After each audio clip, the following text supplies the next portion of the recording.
इसलिए काम करते रहो, नाम जपते रहो। एक बार इंद्र ने वृत्तासुर का उद्धार किया। एक भक्त थे, नाम है प्रहलाद। सुनो, प्रहलाद जी बहुत छोटे से बालक हैं, पर प्रहलाद जी के जो पिता है ना, वो बड़े दुष्ट हैं। क्या नाम है प्रहलाद जी के पिताजी का? क्या नाम है प्रहलाद जी के पिताजी का? नाम क्या है?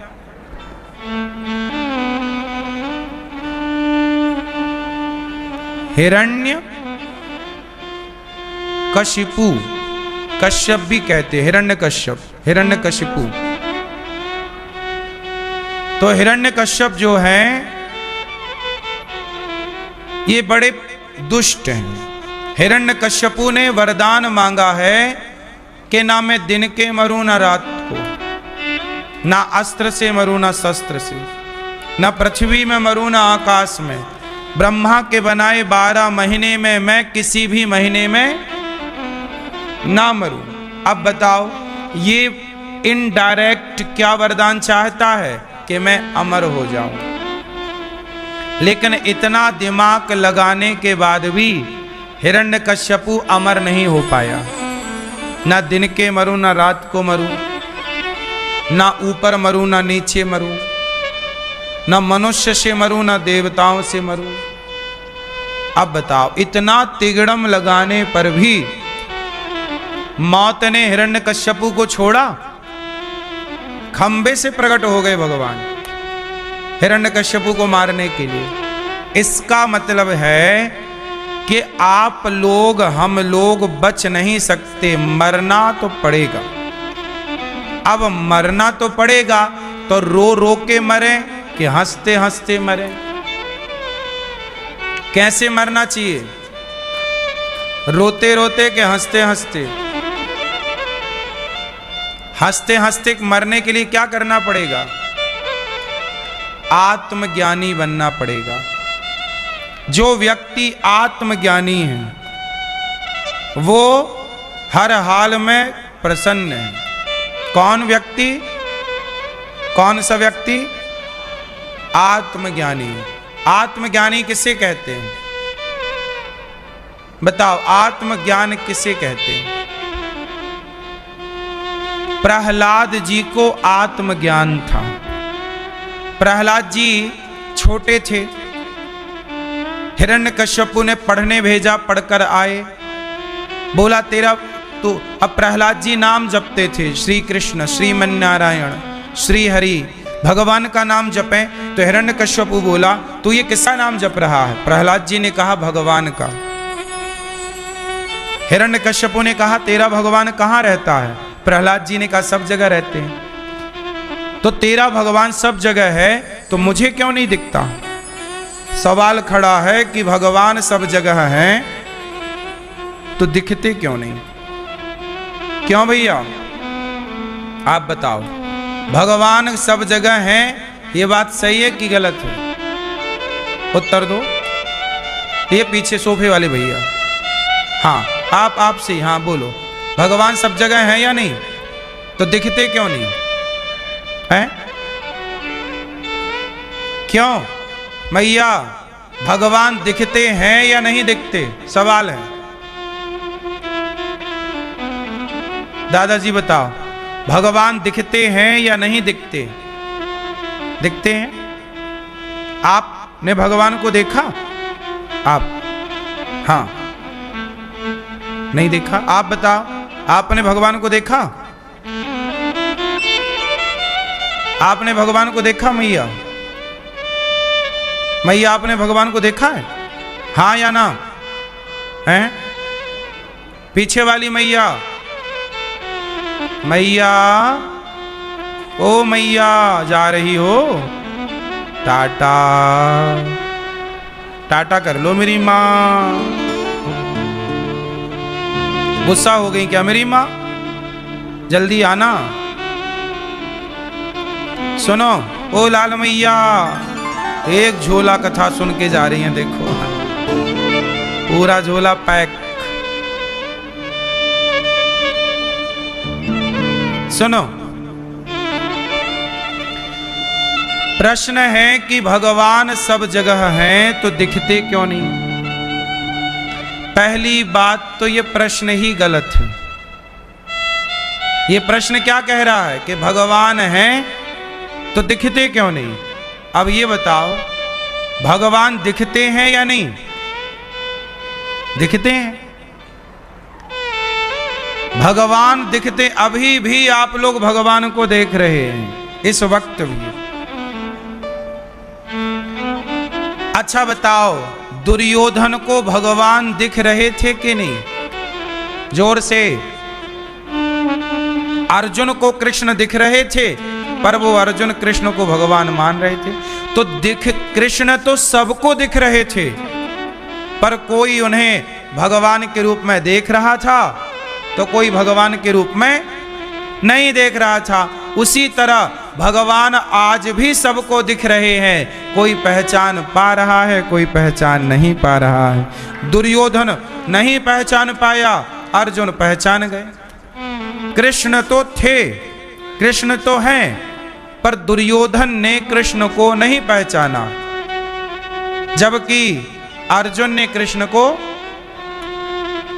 तो भगवान सबको दिखते हैं, कोई पहचान लेता है, कोई नहीं पहचानता। अब किस रूप में दिखते हैं, आओ इस पर बात कर लें। जैसे भगवान दिखते हैं, आपको आपकी मां दिखती है कि नहीं? बोलो हाँ, मां दिखती है। कौन है मां? मातृदेवो भव, भगवान। पिता दिखते हैं। कौन है पिता? पितृदेवो भव, पिता भगवान। गुरु दिखते हैं। आचार्य देवो भव। अतिथि दिखता है। द्वार पे मेहमान आए तो हम सबको दिखता है कि मेहमान आए, वो मेहमान के रूप में। कोई कहता है मेहमान है, पर कोई कहता है इस मेहमान में भगवान है। ये आत्मज्ञान, जो आत्मज्ञानी होगा वो मेहमान में भगवान को देखेगा। जो आत्मज्ञानी होगा वो कण कण में ईश्वर को, जो दिख रहा है वो सब भगवान ही है। खंबा दिख रहा है, ये ईश्वर है। ये चींटी दिख रही है, ये ईश्वर है। जो दिख रहा है सब भगवान। आकाश दिख रहा है, आकाश ईश्वर है। जल दिख रहा है, जल ईश्वर है।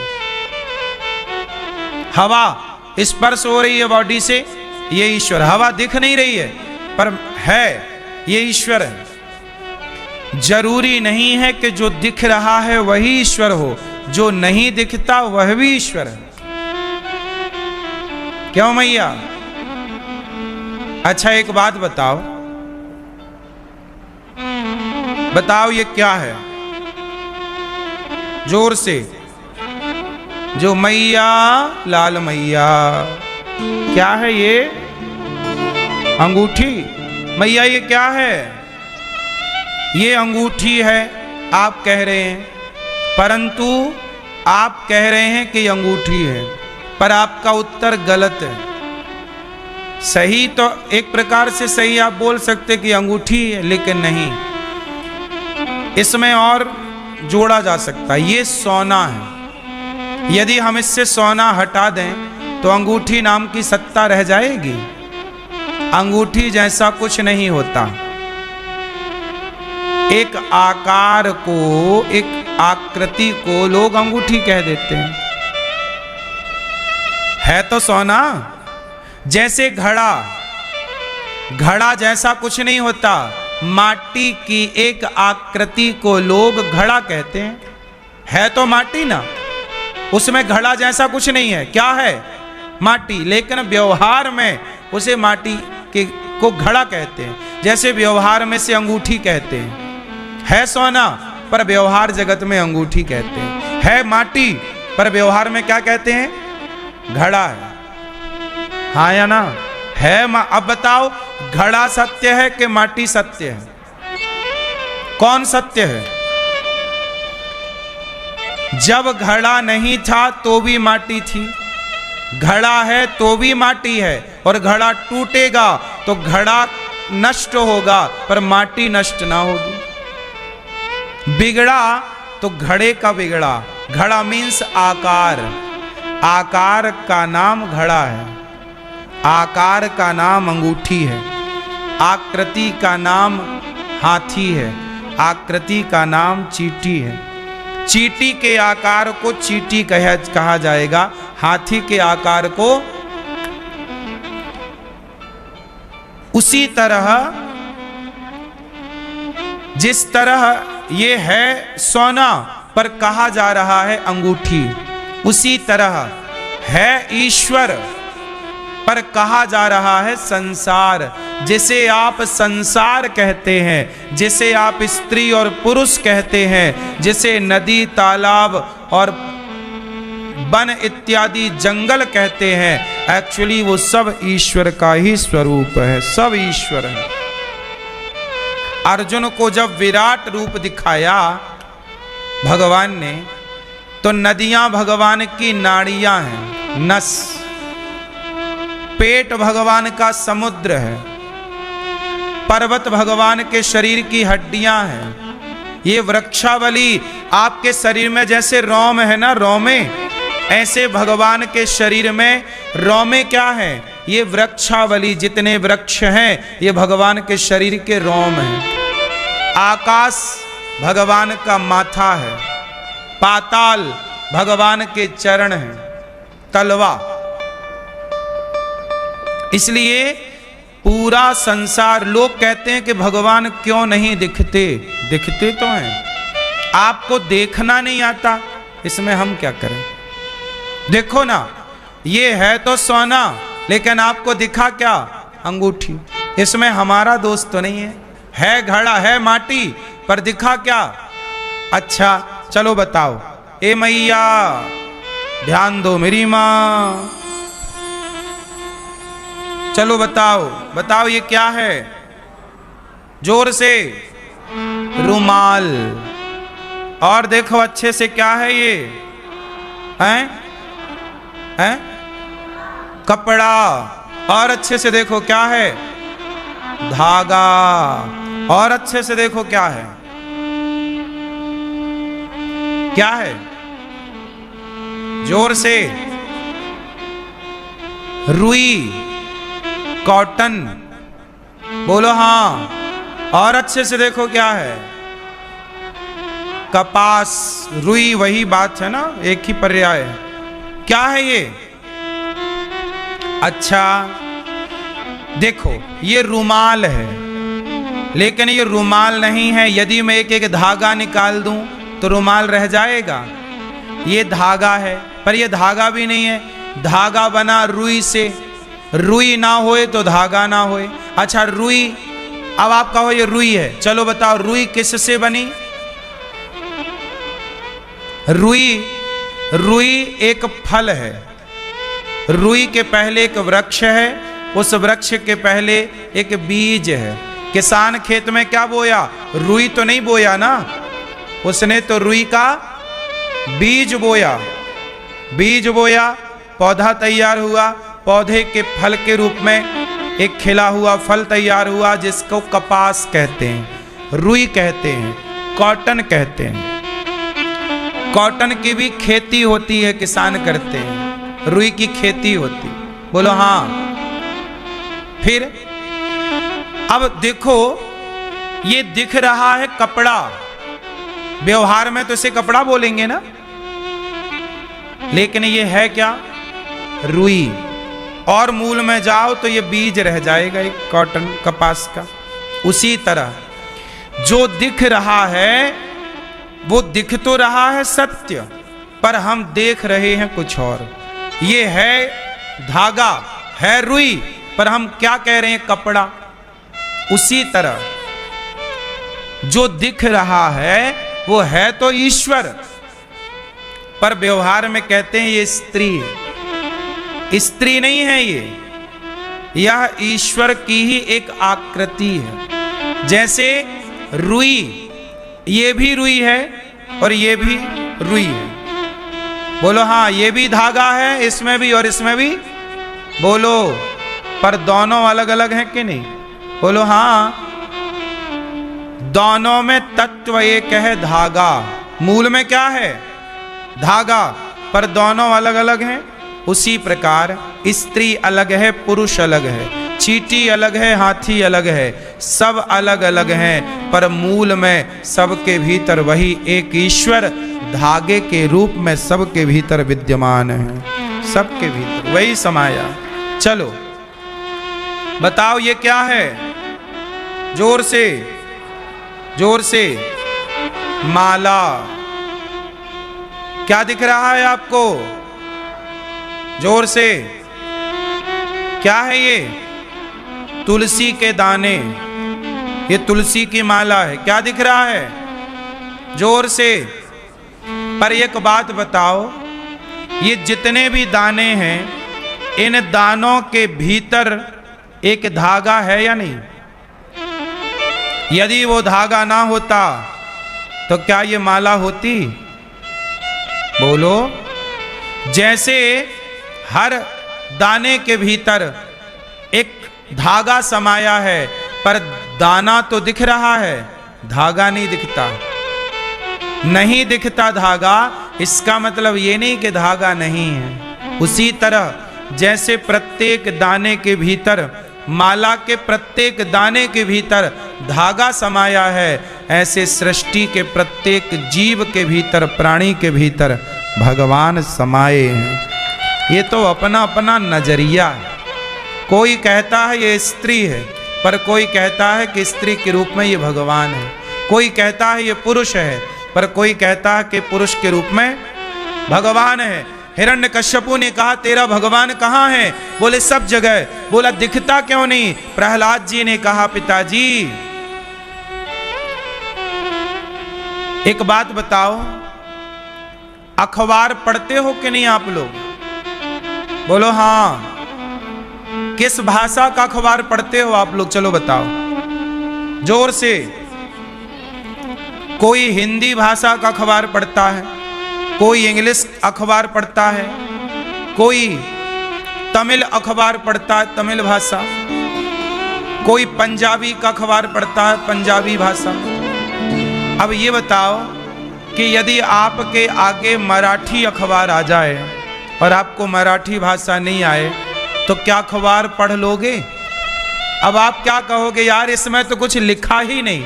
भाई अखबार में लिखा तो सब है, तुम्हें पढ़ना नहीं आता। उसी तरह जैसे अखबार में लिखा सब है, पर चूंकि वो भाषा नहीं आ रही जिस भाषा में लिखा है, उसी तरह परमात्मा तो कण कण में लिखा है, पर उसे पढ़ने की भाषा ही नहीं आती। इसलिए लोग कहते हैं कि परमात्मा नहीं दिखता।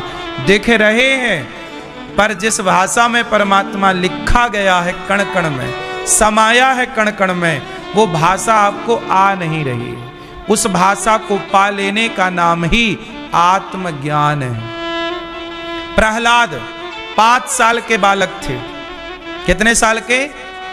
लेकिन 5 साल के बालक प्रहलाद ने कहा कि पिताजी कहाँ नहीं है भगवान? हिरण्यकश्यपु बोला क्या इस खंबे पर तेरा भगवान है? हाँ मेरा भगवान इस खंबे पर है।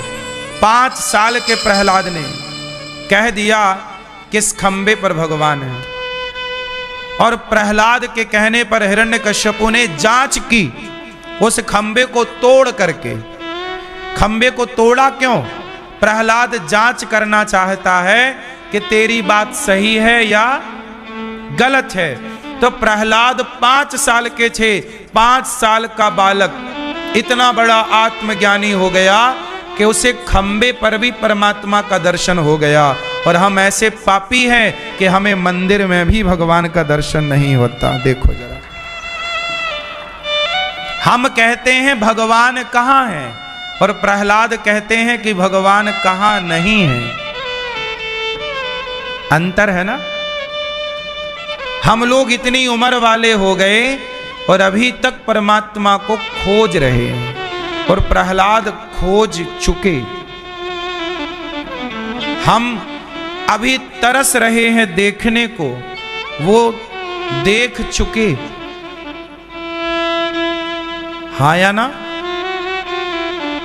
प्रहलाद ने कहा इस खंबे पर है, पड़ताल करने के लिए तोड़ दिया हिरण्यकश्यपु ने, खंबा टूटा तो मेरे भक्त का वचन गलत ना हो जाए, भक्त के वचन को सत्य करने के लिए भगवान खंबा तोड़ करके प्रकट हो गए।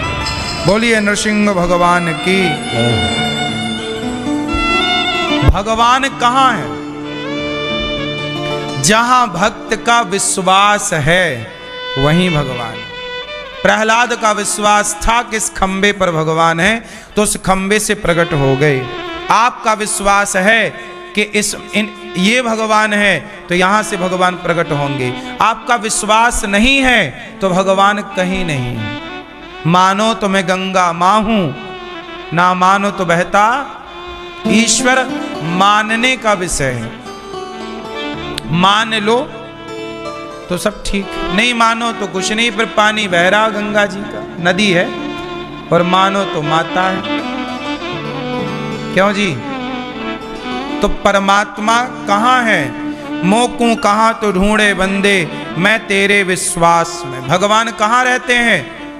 बोलो, विश्वास।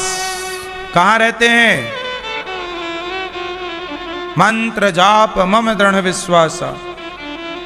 इसलिए भगवान पर विश्वास, ईश्वर पर श्रद्धा, ना कि संदेह। ईश्वर हर तर्क से परे है, ईश्वर अतर्क है। कोई तर्क से उसे देखा नहीं जा सकता, जाना नहीं जा सकता, लेकिन भगवान कृपा करें तो जाना जा सकता। हिरण्यकश्यपु को उठाया भगवान ने। हिरण्यकश्यपु बोला, आप कौन है? भगवान बोले, तेरी मृत्यु। बोला, मैं दिन को मरूं न रात्रि को। भगवान बोले, ये शाम का समय है ना दिन है ना। बोले, ना आकाश में मरूं ना पाताल में। भगवान बोले, तू मेरी गोद में लेटा है ना, ये आकाश है ना। बोले, ना अंदर मरूं ना बाहर मरूं। भगवान बोले, देख मैं देहरी पर लेकर बैठा हूं। बोले, ना अस्त्र से मरूं ना शस्त्र से। भगवान बोले, मैं नाखून बढ़ाया हूं तेरे लिए, कोई फैशन में नहीं बढ़ाया। बोले, मैं ना मनुष्य से मरूं ना देवताओं से। भगवान बोले, ना मैं मनुष्य हूं ना देवता हूं, नर सिंह हूं। नरसिंह भगवान है, आधे नर आधे सिंह, नरसिंह। बोलो हाँ। बोले, अभी भी नहीं मरूंगा। क्यों? 12 महीने में किसी महीने नहीं मरूंगा। भगवान बोले, पंचांग देखता है कि नहीं? कैलेंडर देख, तेरे लिए मैंने एक अलग से महीना बनाया। बताओ कितने महीने होते हैं? भैया 13 महीने होते हैं, हर साल 13 होते हैं। हाँ, कितने महीने होते हैं? 12। 3 साल में 1 महीना बढ़ता है। उस बढ़े हुए माह को अधिक मास कहते हैं। बढ़े हुए माह को पुरुषोत्तम माह कहते हैं। क्या बोलते हैं? कौन सा महीना? अधिक माह, पुरुषोत्तम महीना। इसलिए भगवान ने कहा, मैंने तेरे लिए महीना बनाया, अब तो मरेगा। पुरुषोत्तम माह में मार दिया, छाती भी दी। प्रहलाद जी से कहा, कुछ मांग लो। प्रहलाद जी ने कहा, प्रभु कभी कुछ मांगने की इच्छा ना हो, यही वरदान दो। भक्त जो होगा वो निष्कपट होगा। आत्मज्ञान जो होता है ना, वो कण कण में ईश्वर का दर्शन कराता है। फिर ये सवाल खड़ा नहीं होता कि भगवान है तो दिखते काहे नहीं। सबको भगवान दिखते हैं, बस आपको पहचानना है। इसीलिए हम कहते हैं, सबको भगवान की ही दृष्टि से देखा करो। ना जाने किस रूप में थी था। कौन था? हाथी का पांव मगर ने पकड़ लिया, नहाने गया था सरोवर में। पांव मगर ने पकड़ा, हाथी ने बड़ी कोशिश की पर छूटा नहीं। हाथी ने पत्नी पति परिवार को बुलाया, बेटा पत्नी आओ बचाओ। सब आए पर कोई ना बचाया। कोई ना बचाया। हो गई पंचायत। हाँ, जब पैसा हमारे पास में था तब दोस्त हमारे लाखों थे। अब वक्त पड़ा है मुश्किल का, तब पूछने वाला कोई नहीं। आराम के साथी क्या क्या थे, जब वक्त पड़ा तब कोई नहीं। सब दोस्त हैं अपने मतलब के, दुनिया में किसी का कोई नहीं।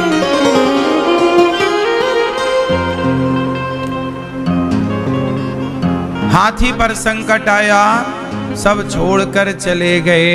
सुख के सब साथी, दुख में न कोई। मेरे राम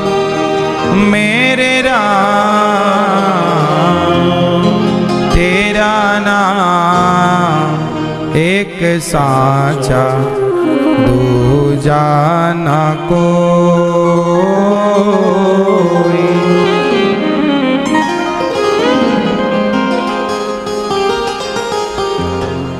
जीवन आनी जानी छाया, झूठी माया झूठी काया। फिर काहे को सारी उमरिया, फिर काहे को सारी उमरिया। पाप की गठरी ढोई, सुख के सब साथी, दुख में न कोई। ना कुछ तेरा ना कुछ मेरा, ये जग जोगी वाला फेरा। राजा हो या रंग सभी का, राजा हो या रंग सभी का। अंत एक सा होई, सुख के सब साथी, दुख में न कोई। मेरे राम तेरा नाम एक साचा, दूजा न कोई।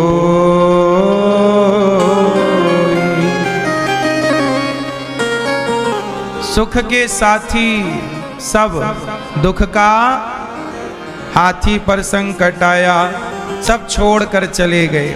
तब हाथी ने किसी पुकारा, ओम नमो भगवते तस्मै यद एतच्चिदात्मकं पुरुषायादि बीजाय परेशायाभिधीमहि। हे प्रभु आप रक्षा करिए। जब हाथी ने पुकारा परमात्मा को, तो भगवान ने उस हाथी की पुकार सुनी और हाथी को बचाया, मगर का सिर काटा, हाथी पर कृपा की। भगवान इतने दयालु हैं कि पशु भी भगवान को बुलाए तो भगवान पशु के बुलाने से भी आ जाते हैं। हाथी एक पशु है।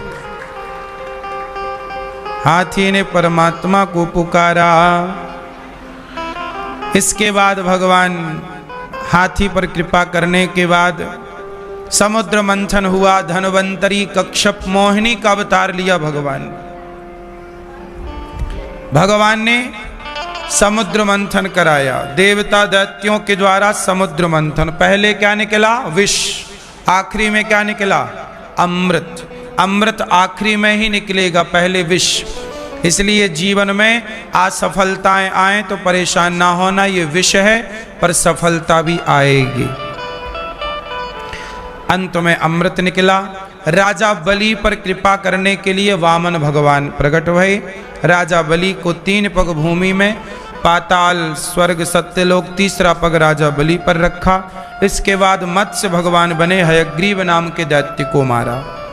फिर भगवान सूर्य वंश में ब्रह्मा जी के पुत्र मरीचे, फिर इन्हीं के नभग के नाभाग अम्बरीश जिन्होंने एकादशी का व्रत किया। इन्हीं के वंश में खटवांग दीर्घबाहु, फिर गंगा मैया आई भगीरथ जी के द्वारा, बोली गंगा मैया की। इन्हीं के वंश में आगे राम प्रकट भये। दशरथ जी के 4 पुत्र राम, लक्ष्मण, भरत और राम मर्यादा की प्रतिमूर्ति हैं। राम मतलब मर्यादा, राम मतलब मर्यादा में रहो। सीता मैया भी लक्ष्मण रेखा की मर्यादा को जब पार करके गईं तो सीता मैया पर भी संकट आ गया। इसलिए कुछ भी करो, कुछ भी कहो, मर्यादा में रह करके करो और मर्यादा में रह करके कहो। जब आप अपनी मर्यादाओं को लांघते हैं तब समस्याएं खड़ी होती हैं। इसलिए किस पर रहना चाहिए? कभी मर्यादा का उल्लंघन नहीं करना चाहिए। क्यों? मर्यादा में रहना मतलब सेफ रहना, सुरक्षित रहना। आज मर्यादाएं समाप्त हो गईं। राम ने क्या किया? माँ बाप की आज्ञा का पालन किया। हम सबको बताया कि माँ बाप की आज्ञा का पालन करते रहना। भाई के लिए राम ने अपनी अयोध्या की सिंहासन छोड़ी। मतलब ये मैसेज है कि भाई भाई में सदा प्रेम बना रहे। आजकल ना रिश्ते बड़े ऊबड़ खाबड़ हो गए हैं। भाई भाई में प्रेम नहीं है, पति पत्नी में प्रेम नहीं है। आजकल सारा प्रेम पैसा खींच करके ले गया। सारे लोग पैसे से प्यार कर रहे हैं, रिश्तों की कोई कदर ही नहीं करते। पहले के लोग पैसे को महत्व नहीं देते थे, रिश्तों को महत्व देते थे। आज बदल गया संसार। पैसे को माई बाप कहते हैं और रिश्तों की कोई इज्जत नहीं करते। पैसा बहुत कमाओ साहब, लेकिन पैसों के लिए ना रिश्ते खराब ना करो। बात सही है कि गलत है? रिश्ते अनमोल हैं। पैसा मिल जाएगा, रिश्ते नहीं मिलेंगे। इसलिए राम ने किसका ध्यान रखा? सिंहासन छोड़ दिया, मतलब पैसा छोड़ दिया, पर भाई को नहीं छोड़ा और माँ बाप के वचन को नहीं छोड़ा। राम जी ने, मेरा भाई भरत राजा बन रहा, तू बन जा, पर मैं अपने भाई का दिल नहीं दुखाऊंगा, अपनी माँ का दिल नहीं दुखाऊंगा। धन्य है राम। आज भी भाई अपने भाई के लिए राम और भरत की तरह समर्पित हों तो क्या आज भाई भाई का झगड़ा हो? आज कोर्ट कचहरी में सबसे ज्यादा झगड़ा भाई भाई का। बोलो हाँ कि ना? महाभारत किसका झगड़ा था? भाई भाई का। कौरव पांडव भाई भाई थे। इसलिए झगड़ा ना हो, इसके लिए हमें राम की मर्यादा को समझना चाहिए। राम, लक्ष्मण, भरत, शत्रुघ्न मर्यादा। अब राम जी का जब विवाह हुआ और राम राजा बनने वाले थे तो कैकेयी माता ने उन्हें वनवास दे दिया। 14 साल का वनवास चले गए राम जी। अच्छा, वनवास क्यों गए राम जी? वनवास गए, फिर राम जी क्या बने? राजा। वनवास क्यों गए? क्योंकि वनवास में राम जी ने रहना सीख लिया। जो हर परिस्थिति में रहना जान ले, हर परिस्थिति में रहना सीख ले, वही तो राजा है। राजा का मतलब क्या है? जो हर परिस्थिति में रहे, मजबूती से रहे। आप लोग एक परिस्थिति में रहने के आदी हो गए हैं, सुख में ही रह सकते हो, हर परिस्थिति की तैयारी करो। आजकल माँ बाप अपनी बेटियों से काम नहीं करवाते। क्यों? आपके माँ बाप आपसे कोई काम कराते हैं? सारा सुख देते हैं ना? आपके माँ बाप आपसे कोई काम कराते हैं बेटा? हैं? करवाते हैं कि सुख देते हैं? काम कराते हैं। जो माँ बाप अपने बेटी से काम नहीं करवाते, जो माँ बाप अपनी बेटियों से काम करवाते हैं, वो अच्छे माँ बाप हैं। जो काम नहीं करवाते वो मूर्ख माँ बाप हैं, अज्ञानी। आप अपनी बेटी को कहते हो तुम काम मत करो, तुम तो झूला झूलो, ससुराल तो जानी है। जब तुम्हारी बेटी ने कुछ सीखा ही नहीं तो ससुराल में लड़ झगड़ के वापस आ जाएगी। जो माँ बाप अपनी बेटी से कोई काम नहीं कराते, वो माँ बाप अपनी बेटियों को अपाहिज बना रहे हैं। जबकि माँ बाप का घर एक ट्रेनिंग सेंटर होना चाहिए कि बेटी को हर परिस्थिति में रहने की ट्रेनिंग माँ बाप उसे दे दें। मेरी बेटी हर परिस्थिति में, कल किसने देखा है कि कल आपकी बेटी को कहाँ किस तरह से जीवन गुजारना पड़े, किस हालातों में रहना पड़े। हर हालात में रहने की परवरिश कौन देगा? माँ बाप। लेकिन आज के माँ बाप नहीं देते, बेटियों को जूजू बना के रखते हैं। कुछ मत कर बेटी, कुछ मत कर। इसलिए आजकल की बेटियों को, बहुत सारी बेटियों को कुछ करना भी नहीं आता, भोजन बनाना नहीं आता, झाड़ू लगाना नहीं आता, काम करना नहीं आता। पर ससुराल में सब दिन एक से नहीं रहते। राम तो राजा के बेटे हैं, सीता तो राजा की बेटी है, सीता तो राजा की बेटी है और राम की अयोध्या के राजकुमार की पत्नी है। क्या सुख की कमी थी? पर सीता माँ को भी कुल्हाड़ी लेकर के जंगल में सूखी लकड़ियां काटनी पड़ी कि नहीं? लव कुश को जंगल में पाल पोस कर बड़ा करना पड़ा कि नहीं? क्या किसी ने सोचा था कि सीता मैया के सामने यह समय भी आकर खड़ा होगा? समय कभी फोन लगाकर नहीं आता कि हम आ रहे हैं, सावधान हो जाओ। समय तो बस आ जाता है और समय को फेस करना पड़ता है। समय का सामना रो करके करो या हंस करके करना पड़ेगा। क्यों मैया? तो माँ बाप कैसे हों? बेटियों को खूब काम कराओ और बहुओं को झूला झुलाओ।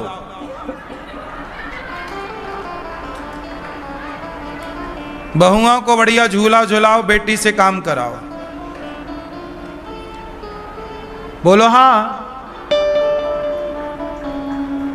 भाई। बहुएं बढ़िया, जब ससुराल में सुख पाएंगी बहुएं तो वो कहेंगी अपनी माँ से, माँ हमारी सास बहुत अच्छी है, तुमने खूब काम कराया माँ, पर हमारी सास तो हमें झूला झुलवा रही है, ये अच्छी है। फिर वो सास से प्यार करेगी। लेकिन होता क्या है? माँ झुलवाती है झूला और सास करवाती है काम, तो सास लगती है डायन और माँ लगती है प्यारी, परी लगती है। ये तो मेरी परी है, प्यारी। इसलिए बहू सास की ना पटती नहीं है, क्योंकि गलत वे पे चले गए ना सब लोग। क्यों मैया? अब जैसे तुम्हारी बेटी आती है ना, तो बेटी आई, बेटी आई, बेटी आई, बेटी आई, बेटी आई, अचार ले जा, पापड़ ले जा, सब ले जा, हाँ? साड़ी ले जा, पायल ले जा, बिछिया ले जा, घी भर भर के ले जाए एक ड्रम। हाँ? बेटी आई, बेटी आई, बेटी आई। अब बहू सब देख रही है, अरे बुढ़िया दे, घी भी दे रही है, अचार भी दे रही है। हाँ?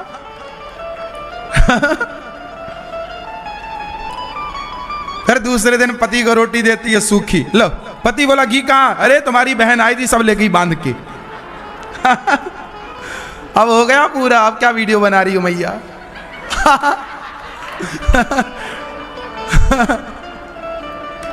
बहू को दिखाने के लिए ना, ये दिखा देना यूट्यूब से निकाल के। सास को दिखाओगी, अच्छा दिखाना।